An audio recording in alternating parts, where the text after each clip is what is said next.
Hello and welcome to the Slow the Fuck Down podcast with Glow London and The Drum.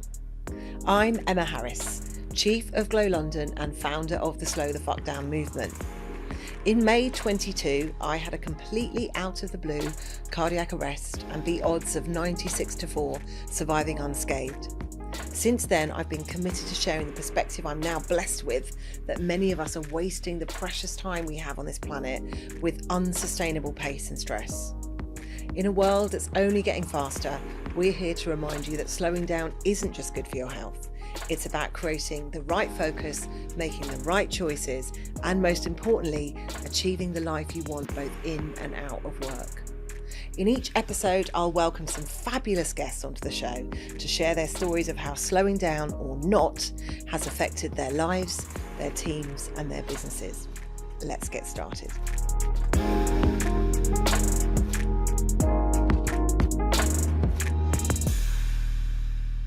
On today's episode, we have Victoria Fox and Sophie Devonshire.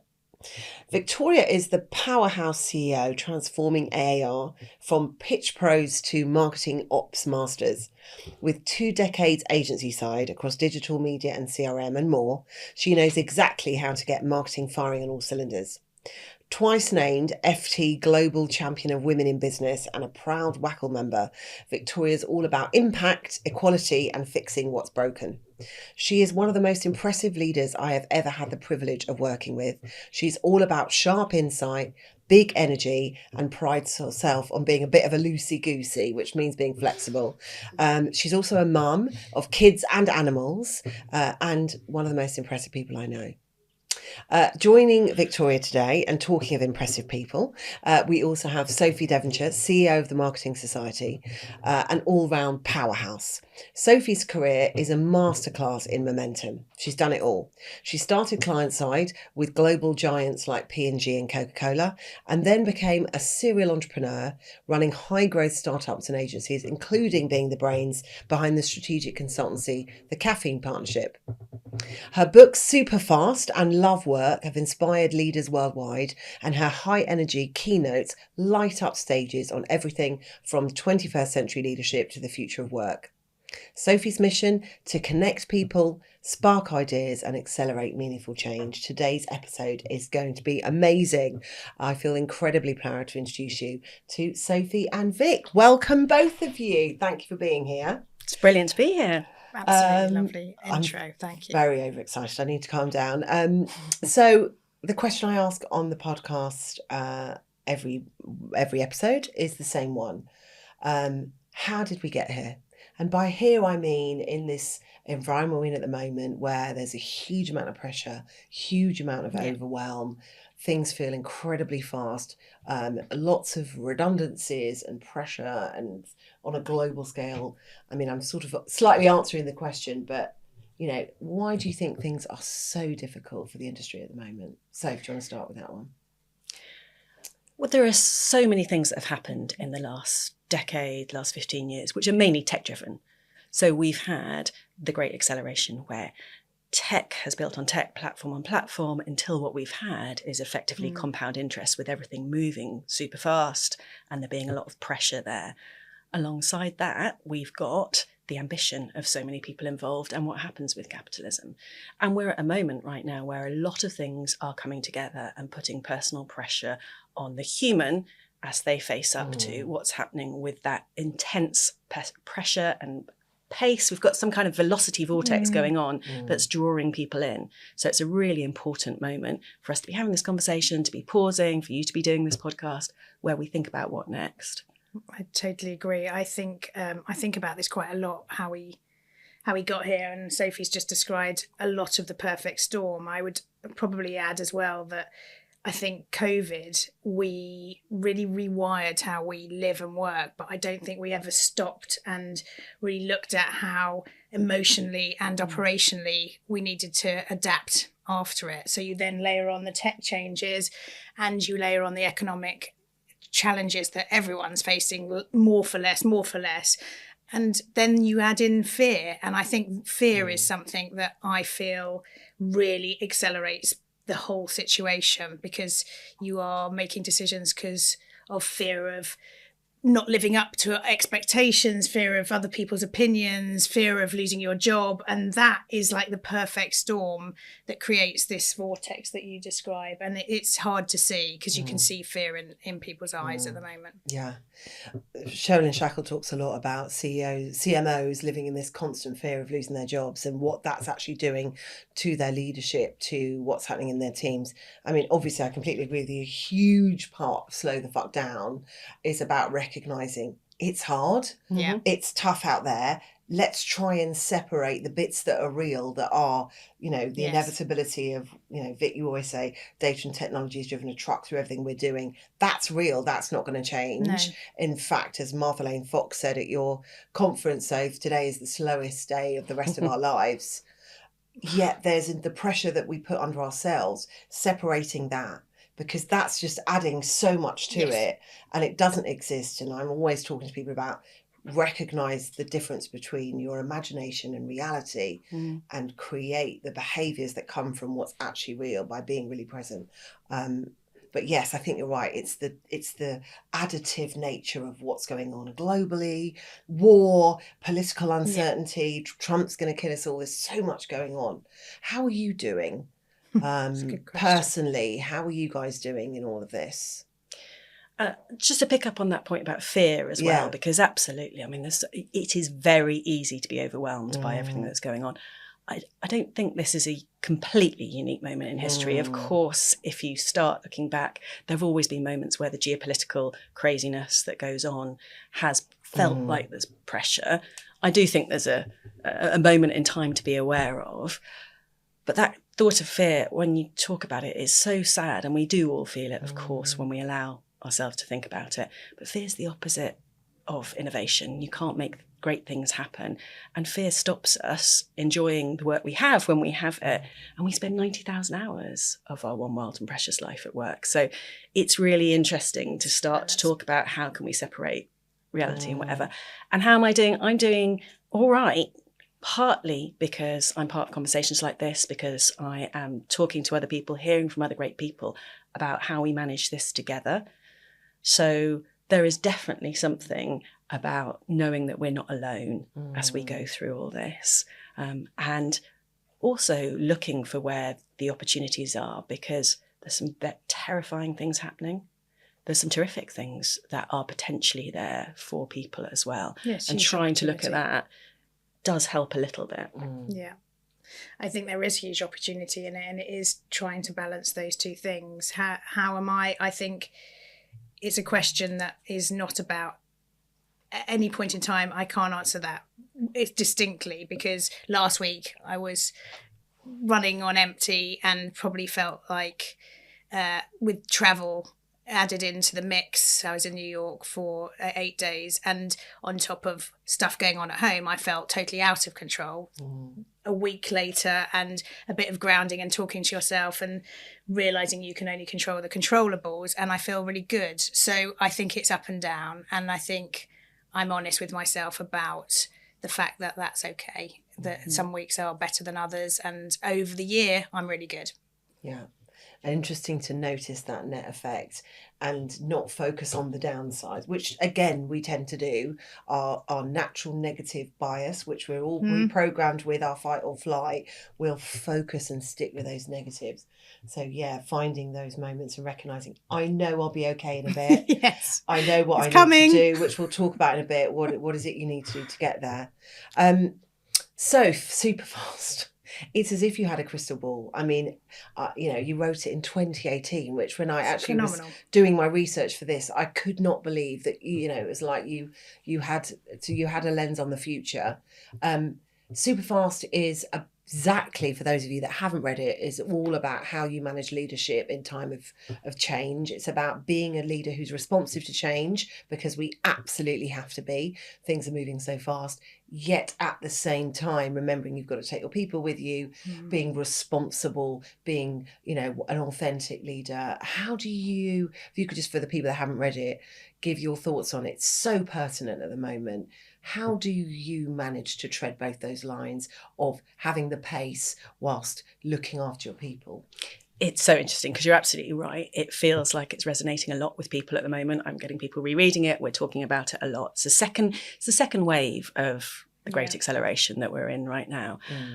But there's also an awareness that those people who are leading in business, who want to do well and do good, are particularly focused on making sure that they can get that pace setting right, that they can sustain what they're doing because the pressure's so hard. We've got quite a lot of conversations going on with lots of different people about how to do that. So you've got to be responsive. So the speed matters. The book was written for people who were ambitious to go further and faster, but recognizing that that super fast world, which has sped up since then, is only getting faster, needs thoughtful leadership, not just thought leadership as we go through it. There is a lot in the book which I think is still practical and relevant. I mean, I wrote it for myself. I wrote it for all the leaders I was working with, and I researched it by talking to people who had really high pressure, interesting businesses of all different types. And the big themes within it are fairly straightforward.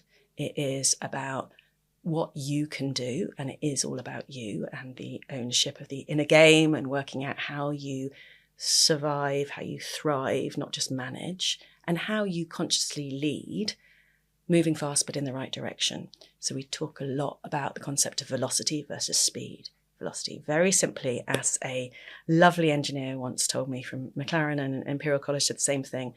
When you look at physics around speed, he said, don't talk about speed, talk about velocity. It's a much sexier word. And it's true, because velocity is speed in a given direction. So rushing around feeling like you are a headless chicken is, of course, one of the most exhausting things, and feeling like you need to go faster.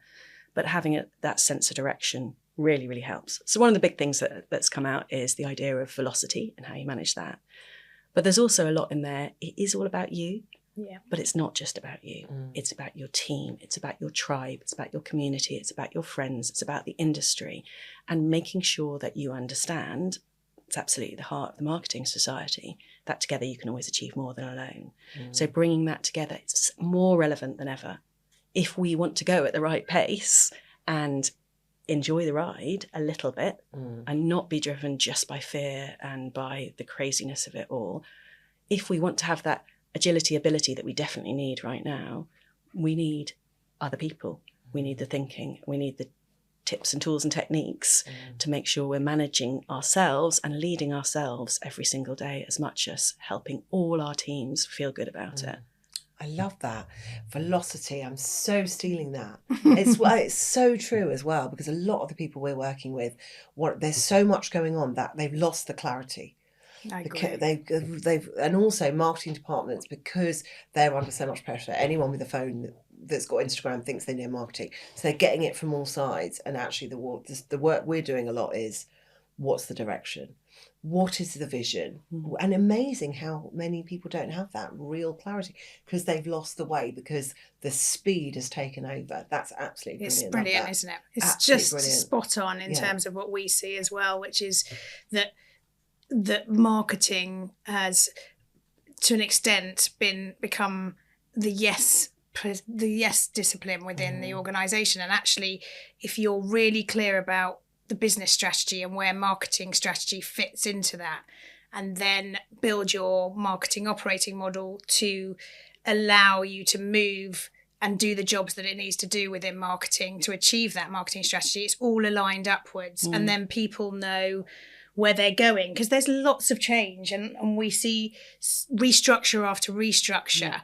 And actually, sometimes I question whether the restructure after restructure is because people think they have to change something. But if they haven't got the North Star of where they're going, they're going to change and need to change again, because they haven't set their goal a bit further out and then communicated that to the people. So I think your point about team is, sometimes I see leaders and they're brilliant, and they talk to us about the fact they look behind them and their team seem quite far behind them. And I think that's a really common theme that we hear. And actually, you do have to slow down to speed up. You have to bring people with you. You have to communicate. You have to help them come with you.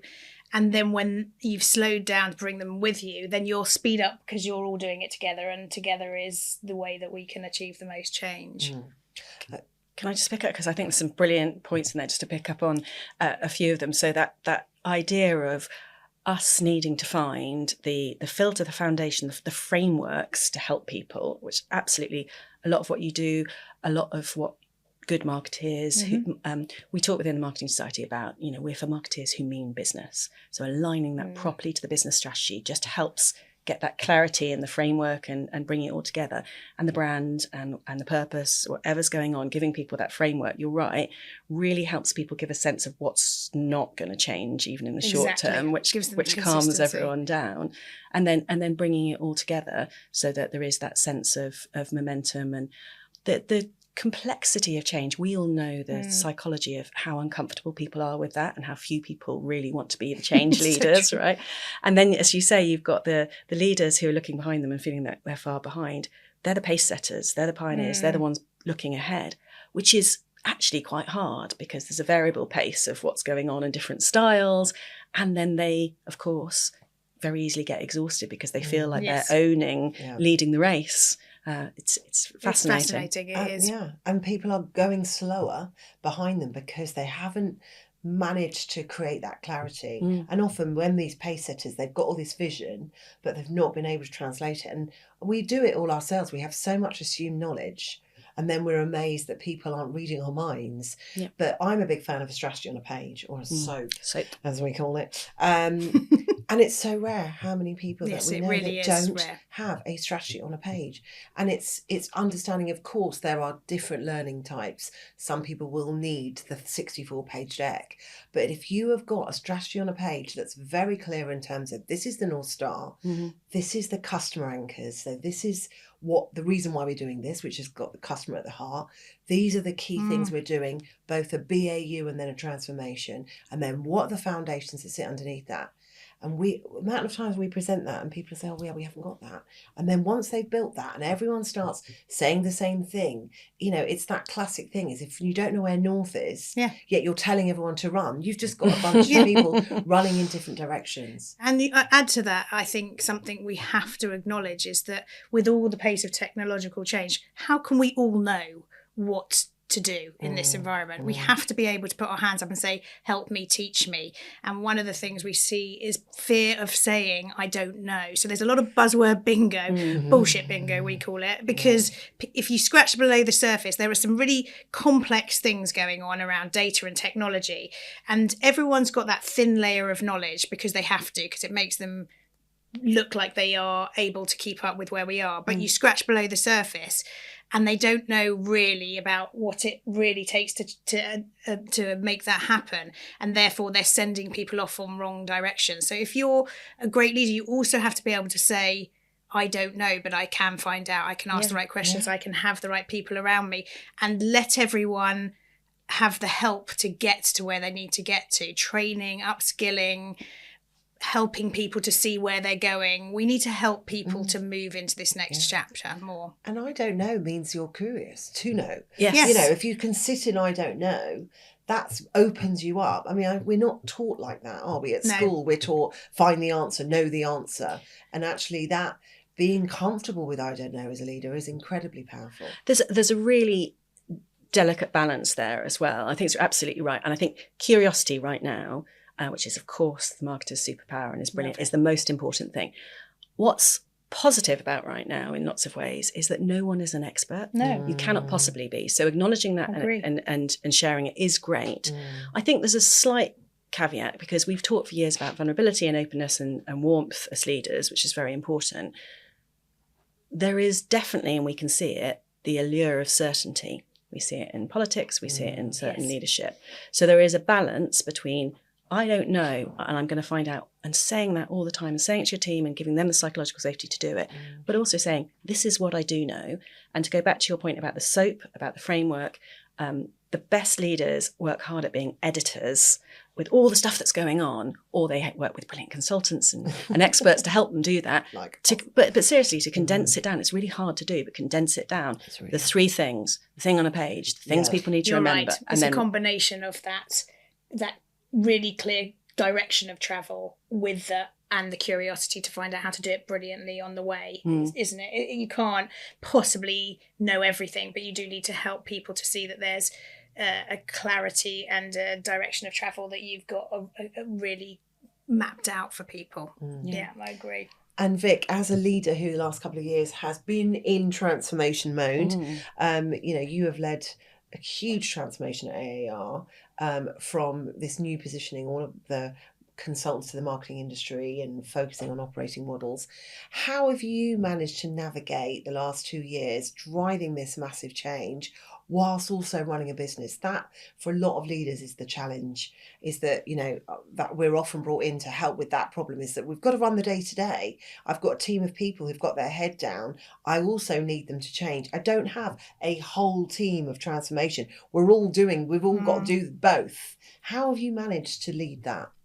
And not kill everyone, by the way, in the process. You might want to ask them if I killed them in the process. I don't think I have. But you haven't. I think that slower than I'd like to have made that transformation. And if I look back on 6 years ago when I joined AAR, the strategy has never changed. That strategy on a page has been clear from day one. Brilliant.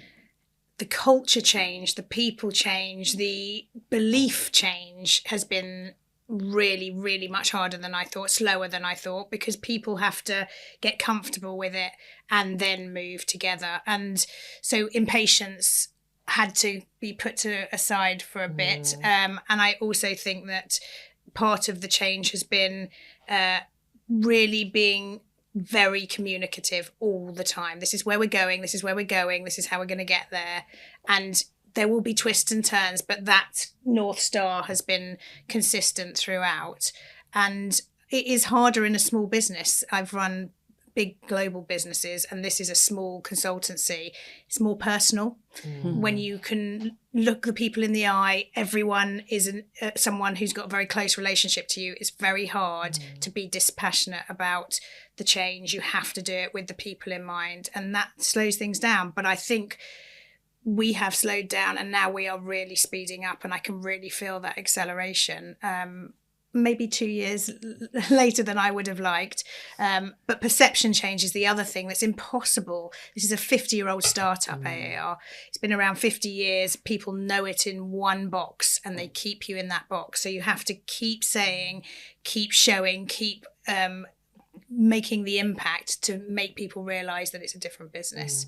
So be patient. Yeah, well, absolutely. Which you're not. I'm not a the patient most patient person. Love you. And I do think it's shifting. I do think all the work you've done on the evolution of the operating model, it's definitely shifting. I'm hearing conversation, so keep going. Thank you. Your comment about the fact that you're in a smaller business and things are more personal. You have both done, and very unusually have done client side, you've done agency side.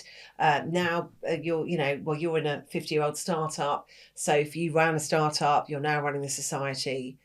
Where, what would you say has been the most challenging environment?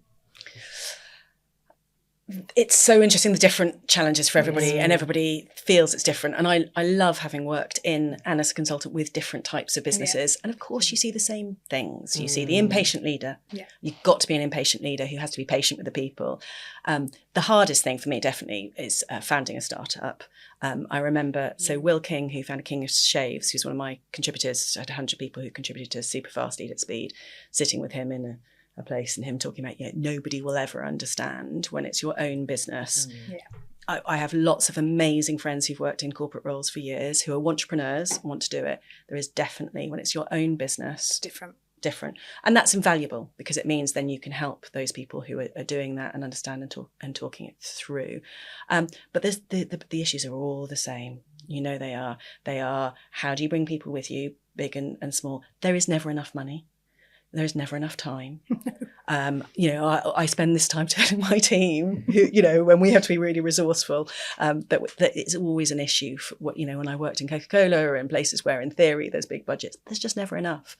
So I think there's a commonality amongst it all. But I do think when I watch people move, for example, from startups and scale-ups to big corporates, there are different skills needed.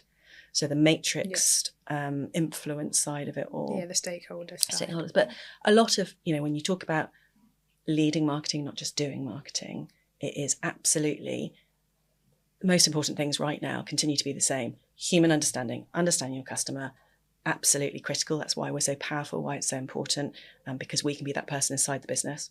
Understanding your team to make sure that you get that they're not moving at the same pace, that they feel personal about the change, all that kind of thing. And those are such slow things to do, the human understanding.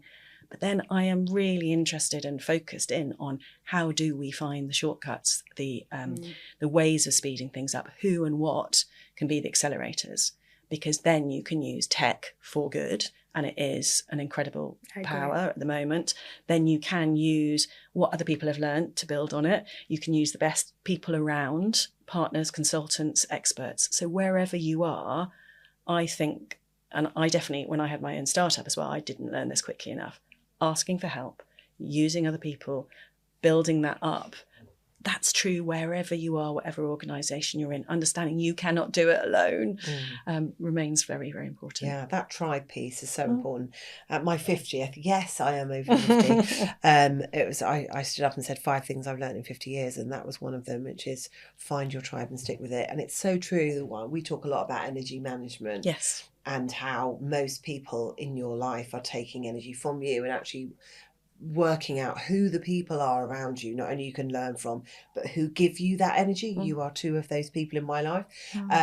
And making sure you get that time, you get that energy from them. It's so important. Radiators every week, building it into your diary. It's it makes really such difference. True. It makes a huge difference. So true. I can do 100 things well, and one thing gets criticised, and all my energy will go on the criticism, and it's gone.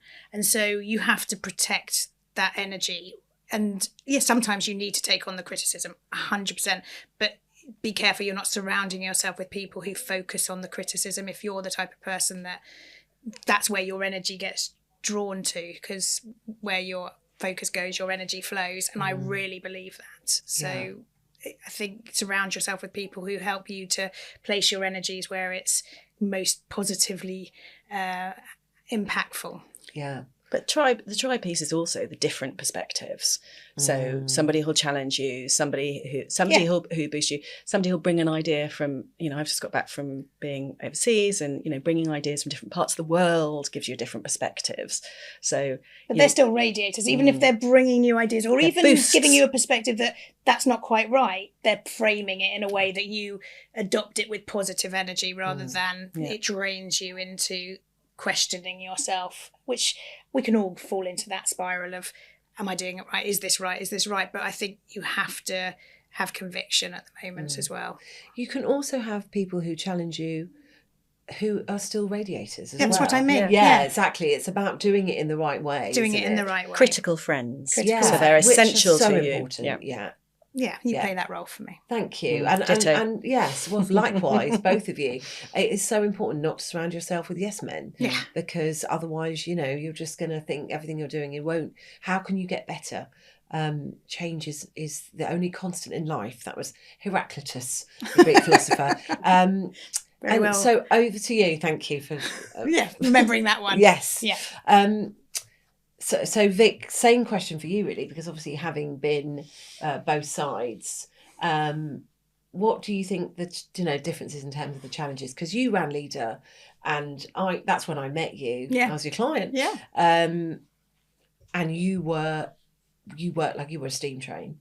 It was an incredible business, and it was a trio that ran that business. But myself, Matthew, and Nikki, and when I look back at that, it was definitely culture was our superpower, and we were punching way above our weight in that market because we had a really clear culture and people were really behind it. So you got the best. You got so much out of every individual in that company, and all of them curious, all of them wanting to achieve because they knew where they were going. And it was miraculous to watch. And I feel really privileged to have been there when that was happening. I see people now all the time who refer back to that time and as a magic era. And it really was because there was a North Star, clear culture, and people who felt like they were seen, heard and understood. And then you let them go with trust. It was wonderful.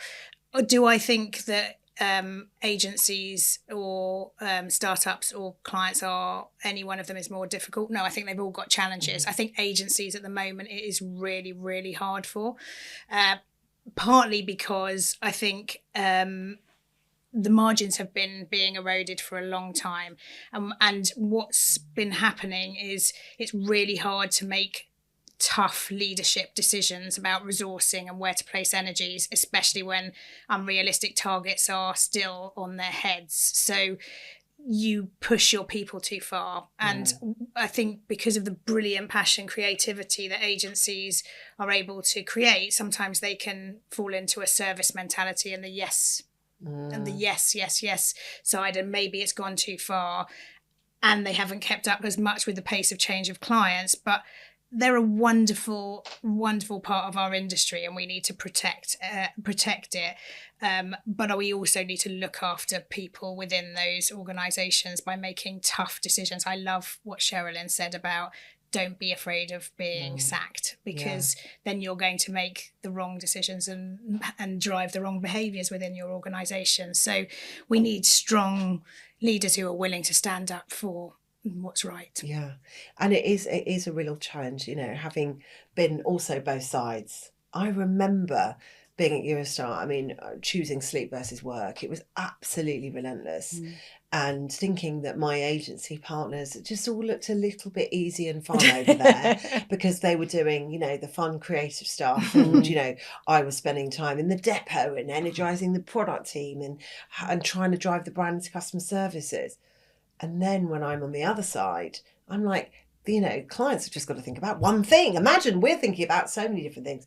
You're absolutely right, though. The pressure is inevitable on both sides. And also, again, going back to the pressure we put on ourselves. So it's always a choice. But I love the fact that, we're talking about the experiences being generic, whatever. We're all in this together.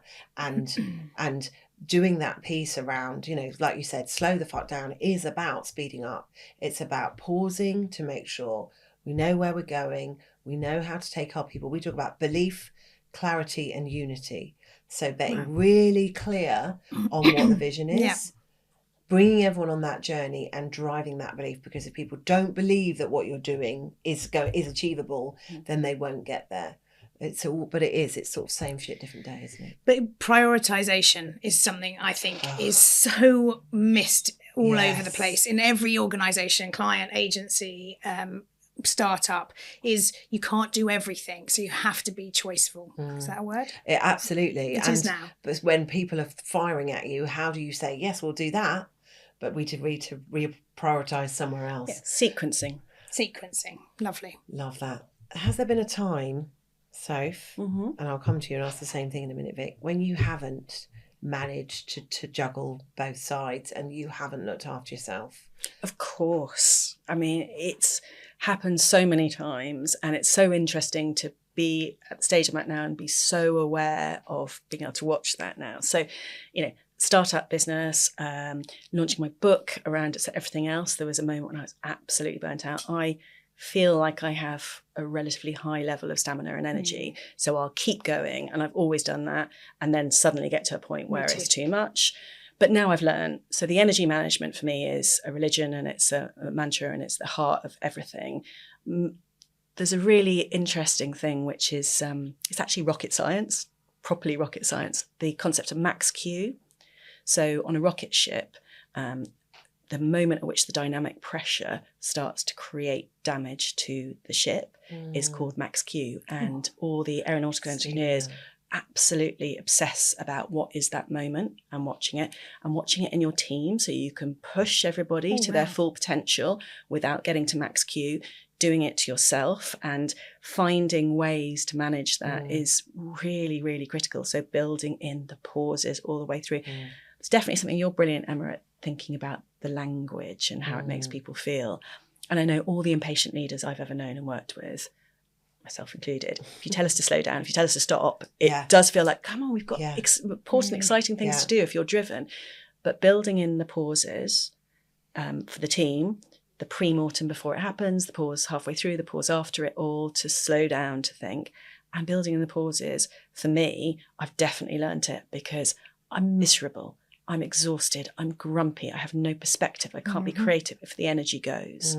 So watching it when I'm traveling, watching it when I'm doing something, it becomes a weekly obsession now. And I've learned, again, the tribe and learning from other people, I've learned from people I've spoken to within Superfast, with the people I work with all the time. It's choosing sleep over work sometimes, working out, and the sequencing and the prioritization, that stops you getting to the bit. I was about to ask, when you feel like you're hurtling towards max Q, which is my absolute new favourite phrase, I now have a label for me. What do you do to interrupt it? So there is I'm trying to, I mean, this is all like, we're all iterative, right? And trying to be better all the time at the prioritization and the choices about what matters most. There's a piece there about urgent and important and all those things. So I'm doing a bit of work at the moment on trying to get better at that. But there's also knowing what my energy triggers are. So shed, sleep, hydration, exercise, diet. It took me so blooming long to realise that exercise is sanity, not vanity. Yes. And that if I don't do it, got the grumpy spiders, and it all happens. So there's building and things like that. There's the working out who your radiators are. I'm energized by other people. If you're an introvert, it's different. There's a great guy I interviewed for Superfast, who was the managing director of Freeview Media, brilliant guy called Guy, and he used to build in 15-minute slots in his diary every week after meetings to go back into his office to listen to music. Because he was an introvert, he knew he needed to do that. Brilliant. So I'm trying to do similar things of putting things in my diary, which I know will allow me to run the marathon, not just the sprints I'm doing every day. Yeah, brilliant. It's knowing yourself, isn't it? It's so listening to your voices and listening to your needs, isn't it? And not just people pleasing or going on. It's being intentional and those pauses, and also putting time in to celebrate. I think we've got to recognise we're in a marathon, not a sprint. There's going to changes, the new normal. So make time for celebrating small wins and accept that there'll be some setbacks and acknowledge those too, and don't be too hard on yourselves about them, but then really celebrate when you've accelerated forward and won. But it's really interesting because everyone's max Q is different, isn't it? Celebration's really interesting, actually, because I do think that bit of progress drives pace, that sense that we are actually making progress. As you say, when you're so frustrated because things do change takes so long, than you want. And then saying, look where we are, and reminding people of that. I think it's a personal thing as well. So I'm trying really hard to continue to do my to-do list as well as my to-do list, because I get to the end of every week and go, oh my Lord, I've got so much more to do and I'm so rubbish and I'm so behind. But if I can say, okay, well, what have I actually done? It gives me a lift, and we do it as a team. It's a ritual. It's a Friday ritual. We do our brilliant things. What are the highlights of the week for people? And just it gives us a lift at the end of it all. That's wonderful. To-do list. To-do list. And gratitude is so important. It's, just taking a moment. Mark Evans posted something yesterday about his wife. He talked about it in the podcast, his wife being a nurse. And, the fact that, my sister's a therapist and she just thinks all we do is pay each other to tell each other what to do. Thinks we're all mad. But it's just about remembering we're not saving babies, that, and actually having those moments of gratitude and recognition so important. And it's so interesting what we do. It's a brilliant profession. So this is why we've got to support each other and support it and work out, and it is going to evolve, but it is fascinating, and we're very lucky to do something that is so interesting, even though it's exhausting. Gratitude is a really big one. I'm a work in progress, like everything in my life, but meditation and just trying to do a meditation around abundance, and making sure that if I have days where it feels out of control, that you look back at the things that you're winning in. So it's probably similar to your to-do list, but a personal. Yeah, I have a big one, which is I'm alive, which is always the winner. Yes, that's the winner. I know we all are alive, but I am, particularly blessed that I beat those odds. So thank God for that. Yeah, we absolutely. are too. Very happy. Vic, can you just tell us about what happens? I mean, you've sort of mentioned what happens, but can you think of a particular time where you took your eye off the ball? So I definitely have taken a long time to understand myself and not let the people-pleasing voice drive a lot of what I do. So I miss max Q. I go right over the edge. So definitely what has slowed me down in periods of being ill and now it's about building in the sleep, the exercise, the diet, and actually doing it and listening to voices that are saying, you've got to go faster, you're going to miss out, if you can't do it. It's all the things you talk about in Slow the Fuck Down, which is, if you don't go to that event tomorrow night, what is really going to happen, rather than what you catastrophize is going to happen, and making choices that are much more careful and looking after yourself first, because you have to look after yourself, otherwise everything goes to a grounding halt. God, this has been incredible. I can't wait to pick back through all the richness of how many things that we've given our listeners. Just a final question. If there's just one thing we want our audience to take away, if people are listening to this feeling, I'm at max Q, or I might be past max Q, what's the one thing we want people to take away? I think there's an important reminder for us all about the concept of pace setting. So I know when we talk about Slow the Fuck Down and the importance of it, you aren't necessarily saying be slow all the time. So I think it is important to remind ourselves that acceleration is addictive and it's exciting, and that actually I really think we should find some things where citius est melius, the Latin phrase, quicker is better, right? So I do think as we talk about all this, there's the looking after ourselves, and part of looking after ourselves is about working out what are the bits we can do that are quicker and easier to help us, then focus on the bits where we want to slow down and savour and enjoy things. But I do think pace setting as a leadership practice is working with your team on finding the moments when they can go slower. We have really intense experiences within the Marketing Society, and across the year we look at the pace of knowing what happens after our golden quarter, of watching people's holidays, things like so helping them manage pace setting and doing it ourselves. Every single week we will only succeed. And what worries me is that I don't want the bad actors in business who manage to just not care about other people to be the ones that succeed because they keep up the resilience, because they keep up the pace.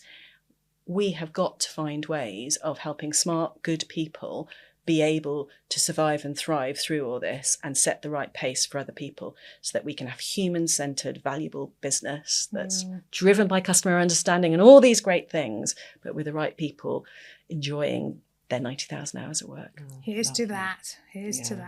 Yeah, Vic, brilliant. last word from you. Conscious. I think you've just described the peaks and troughs that are a reality of any business and human being. You cannot operate at constant peak. No one does. Athletes don't. Peaks and troughs. But you have to be conscious of it, and conscious in the moment that that's happening. So start to build in the pauses. Absolutely love that. As the fabulous Richard Draycott from The Drum recently said, slowing the fuck down is not actually not doing stuff. It's not doing the stuff that you don't need to do in order to do the stuff you want to do to turn up as the best version of yourself.